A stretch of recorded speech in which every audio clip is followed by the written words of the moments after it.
All right, guys, we're going to start at the beginning. The sale begins when the customer walks into where? The store. Begins at write-up. Write-up is when you want to greet the customer. Here's some rules for write-up. Rules. You got 3 seconds if a customer walks in before they make a decision whether they want to do business with you. Greet. You must smile, and then you match their energy, as you guys know, +1. This is crucial. We've said the definition of selling is overcoming objections. You guys agree with that? If you can overcome objections, you can sell. If you can't overcome objections, you cannot sell. It's not that hard. And we have always said that to overcome objections, the best way to overcome objections is to never have one. And the best way to never have an objection is to prepare ahead of time. Okay, so if that's the case, then we by the transitive property of addition, you guys know that selling therefore is preparation, preparing ahead of time. Okay? Now that said, if the sale begins at write-up, then what should you be doing at write-up? Preparing. Preparing for overcoming objections. Now, how do you prepare for objections? Easy. Conversation. 5-question rule, as we always say. 5 questions. Now, with these questions, you are building rapport and you're discovering objections. So the questions I like to ask are, have you had recent service? That will tell you if the customer has, well, no, I've had this car forever and I haven't done any work to it. Okay, in a better mindset to spend some money. The next would be, how long have you had the car? Just bought it. Are they going to spend some money? Yes. Because you bought the car, you probably like it. 3, is it your only car? You going to spend money if it's your only car? Most likely. Right? Any major issues or concerns other than the one that brings you in? And then finally, and my favorite, what's your plans for this car? Oh, I want to keep it because new cars cost an arm and a leg. Okay, great. We're on the same page. I'm going to dump it as soon as I get out of the shop. Like, yeah, okay, right? Never, right? But anyway, you guys understand, right? This is crucial. And then finally, the last part of the write-up, set expectations. Clear expectations, may I add. And the clear part is what you're going to do and when you're going to call them or contact them if they're a waiter.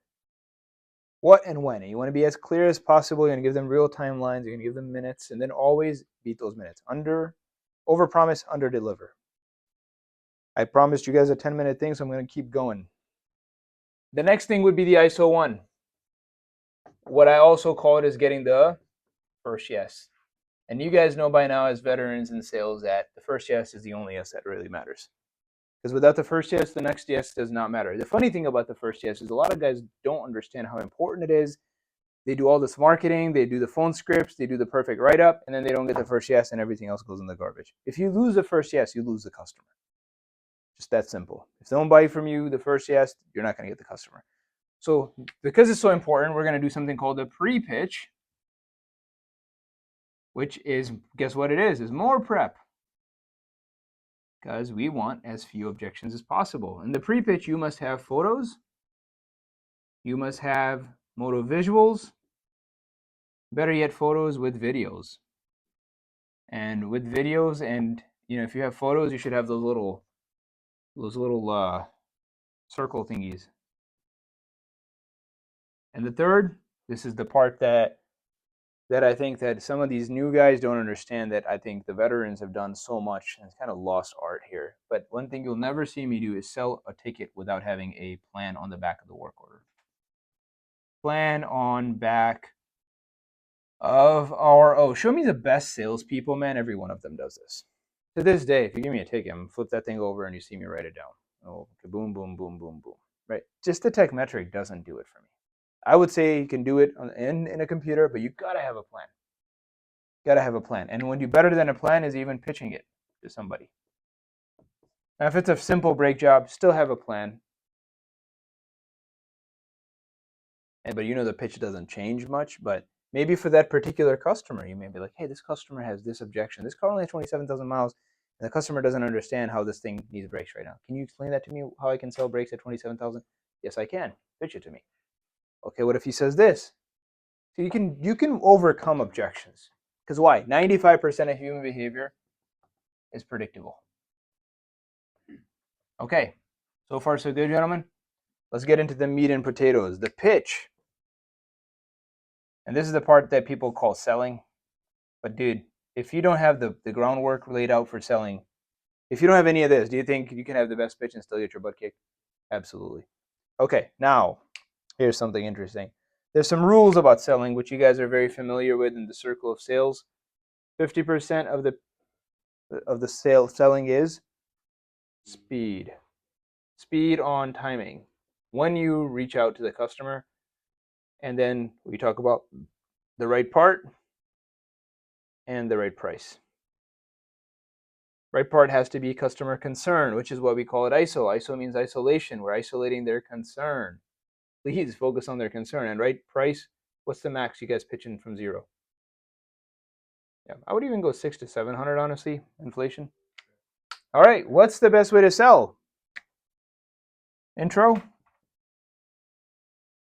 small talk, and then always go into, you say small talk, and then you always go into, is now a bad time?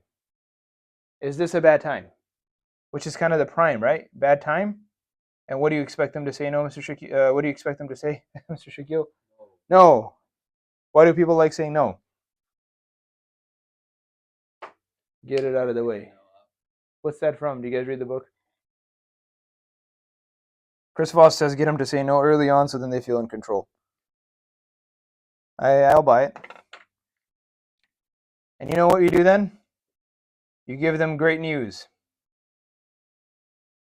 Is now a bad time? No. Well, I have great news. You know what you do after that? You give them more great news. You know what you do after that? You give them the poop. And then, really, the poop is just what's wrong, the concern. And you know what? That's also, you kind of just explain the problem. I'm not going to put poop there because it doesn't make sense. You just kind of explain the problem. Explain issue. And then, what do? More great news. And then what do? More great news. And then what do? You assume close. Assume close. And then what do? You set up next sale. Okay, so how does that look like, Zane? Hey, Mr. AJ, is this a bad time to talk? No. Well, I've got some great news. We figured out what's going on with your car. Great news, of course.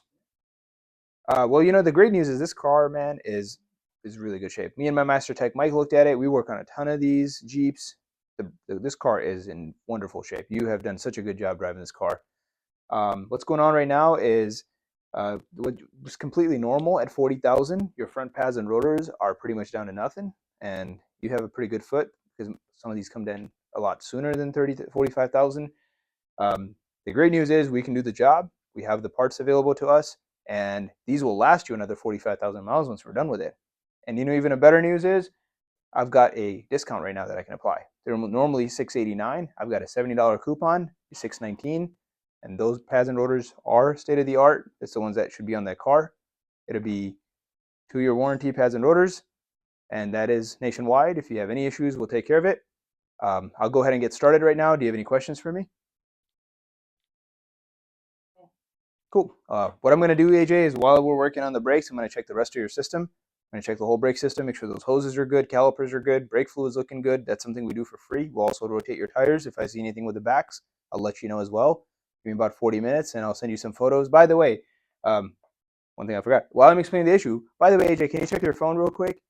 All right, there's a link in there You can see that rotor, that's pretty rusted. That's not supposed to look like that. If you check the next video, there's actually a video explaining what brakes should look like. And I mean, this is completely normal. And again, I mentioned, but you can see the photos of the brakes. If I do see anything else, you'll hear from me. Give me about 45 minutes. I'll call you right back. So you want to get the conversation. By the way, I ran through the small talk very fast, but you want to obviously continue your write-up into here. When you set up the next sale, what are the chances of you getting a first yes? Very high. What are the chances of you sounding like a pro every single time? Very high. Right? You guys, obviously, you can do your own thing. You're training 50 more writers. You want to be Tommy Mello and do $200 million? We gotta have a system. Right? How many of you guys want to do 200 million? Right? Let's do 100 first, but cool. What do you guys think of that sales system? That is